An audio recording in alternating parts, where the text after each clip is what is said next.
Hello' ছাত্ৰ ছাত্ৰীসকল, এইটো ভিডিঅ'ত আলোচনা কৰিম ৰিপাব্লিক ডে স্পীচ। আৰু যদি তুমি প্ৰথমবাৰ মোৰ চেনেলত আহিছা তেতিয়াহ'লে চেনেলটো ছাবস্ক্ৰাইব আৰু লাইক কৰিবলৈ নাপাহৰিবা। 26 জানুৱাৰীৰ ভাষণ অৰ্থাৎ ৰিপাব্লিক ডে স্পীচ। এইটো ভাষণ একেবাৰে সহজকৈ দিয়া হ'ব আৰু তোমালোকে সকলোৱে এইটো ভাষণ সহজকৈ দিব পাৰিবা। তো ব'লা আমি দেৰি নকৰি ভিডিঅ'টো আৰম্ভ কৰোঁ। 10 শাৰীত ভাষণটো হ'ব তোমালোকৰ একেবাৰে ছুটি। নাম্বাৰ 1, সকলোকে নমস্কাৰ। নাম্বাৰ 2, মোৰ নাম ৰোহিত, তোমাৰ যি নাম হয় সেই নামটো ক'বা। নাম্বাৰ 3, আজি 26 জানুৱাৰী। নাম্বাৰ 4, আজি আমি 76তম গণৰাজ্য দিৱস উদযাপন কৰিছোঁ।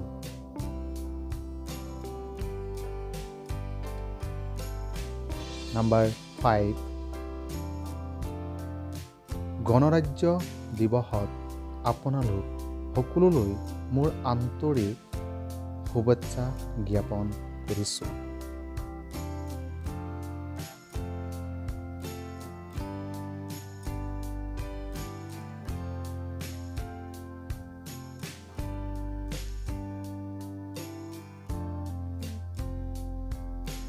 নাম্বাৰ 6, গণৰাজ্য দিৱস আমাৰ দেশৰ জাতীয় উৎসৱ।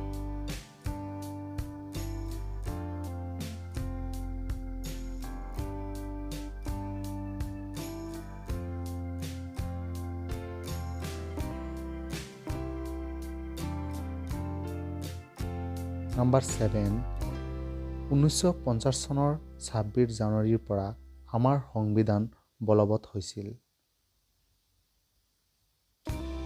নাম্বাৰ 8,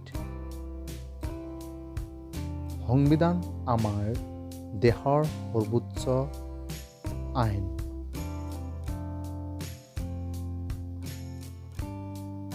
নাম্বাৰ 9, আমি আমাৰ সংবিধানক সন্মান কৰিব লাগিব।